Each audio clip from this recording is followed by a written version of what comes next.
Hey guys, welcome to the next class, and for this one we're going to focus on a specific tool, and that's the frosting finisher from Evil Cake Genius. And I just want you to know that I reached out to them to see if I could use it for this class because I love it so much.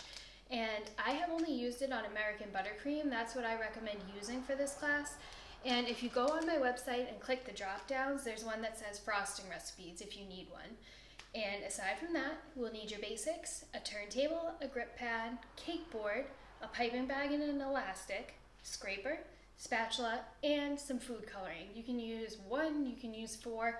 I think I'm going to use 3. And that's about it. So let's go.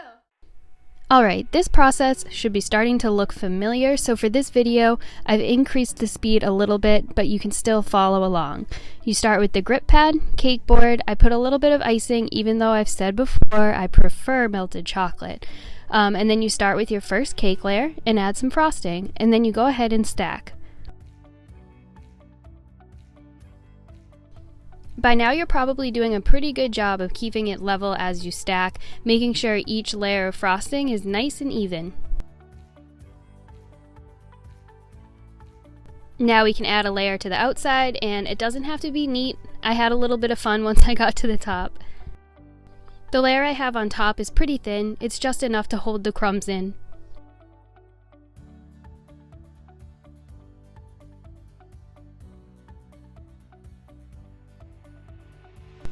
Now we can use the scraper, and as always, start by just gently applying pressure.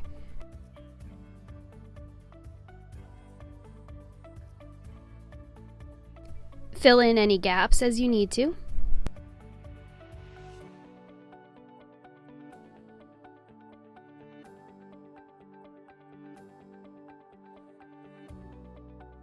After you've smoothed out the sides, you get down to eye level and neaten your edges.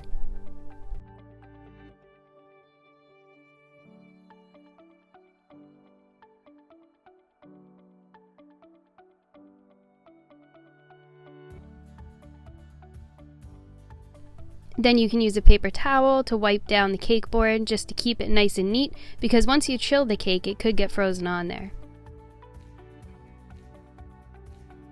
At first I said I was going to use 3 colors, but I decided to use 2 and mix them up so that I had 3 different shades.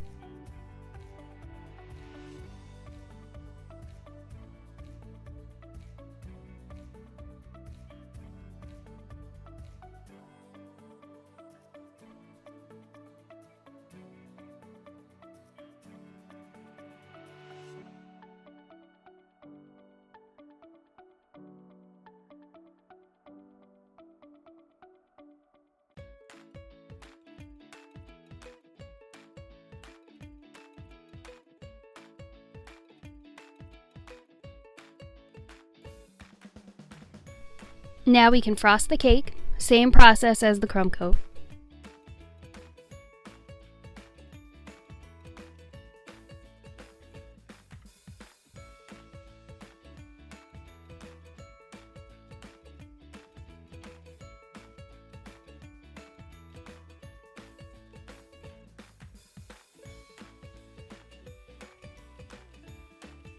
Fill in any air bubbles and any gaps.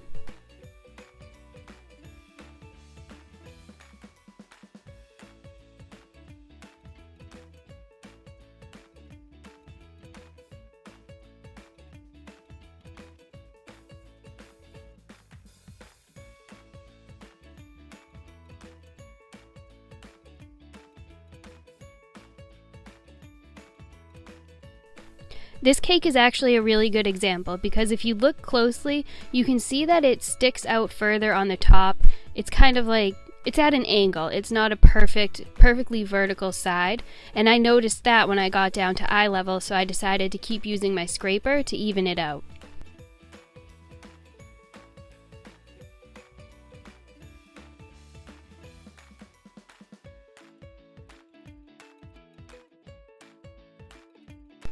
Now here's the fun part. Okay, so grab some powdered sugar and put it in a bowl or on a plate because we're going to add a coat of that onto the rolling tool so that it doesn't stick to the frosting.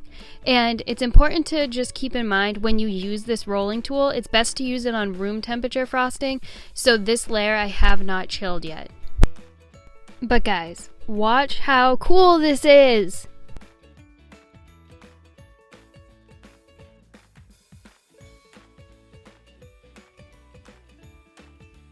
You can use it to hide the creases, you can fill in air bubbles, and just kind of get the hang of it because if you do press down too hard, you'll see little lines where the edges are. So always just work on it gently at first, and you can try going up and down, you can try going to side, whatever you find works for you. Have some fun with this one.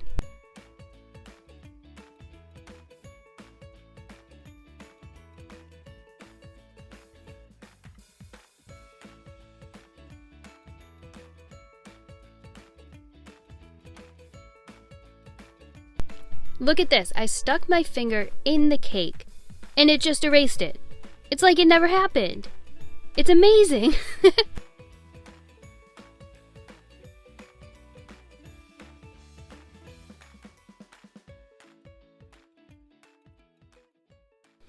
I'd love for you to come up with your own design for this cake if you're feeling crazy, because this time we're focusing on a tool, not so much the design of the cake, and I wanted something abstract, so I actually used a spoon, and I wanted an ombre, sort of watercolor effect, so I layered on the different shades of the pink that I made. So you can follow along with this cake that I'm making to see how I did it, but I hope that you're starting to feel comfortable enough with your skills that you can get a little creative and try different techniques, because this is a great class for it. Because worst thing that happens is you make a mistake and you can use the rolly tool and just get rid of it.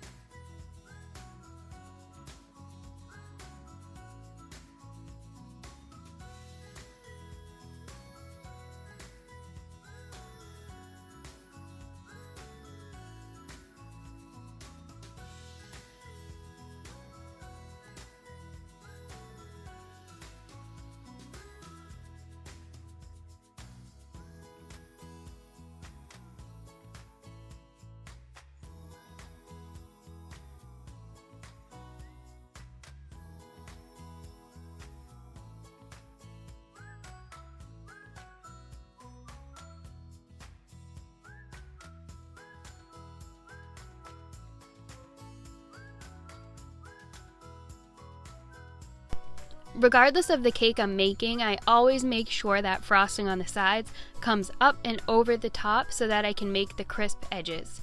And I actually didn't love how the top of this cake looked, so you'll see in a minute what I did to draw attention away from that and make it beautiful.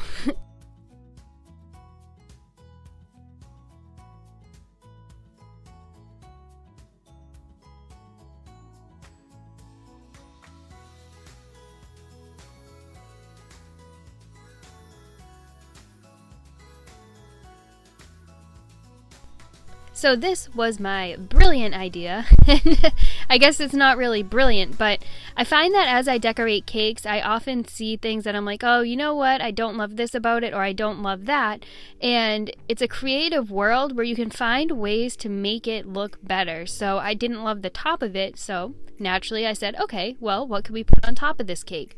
So right now I'm filling a piping bag with the different colors of pink, and I'm going to pipe on the top.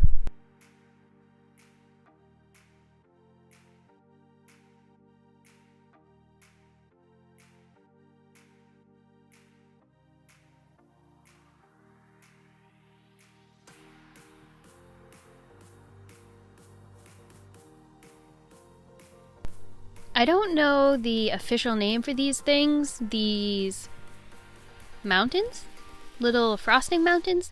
But I made some tall ones. You don't have to make them so tall if this is something you end up doing on your own cake, but what I do recommend if you try these is See how I did them across from each other? And now I'm doing this one on the left and then I'm doing that one on the right.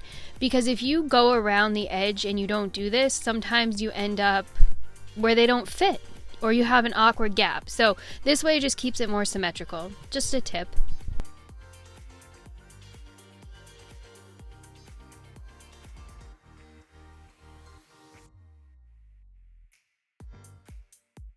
Alright, there you have it, and I would love to see what you guys came up with, so you could always tag me at Cake Art by Abby. Bye!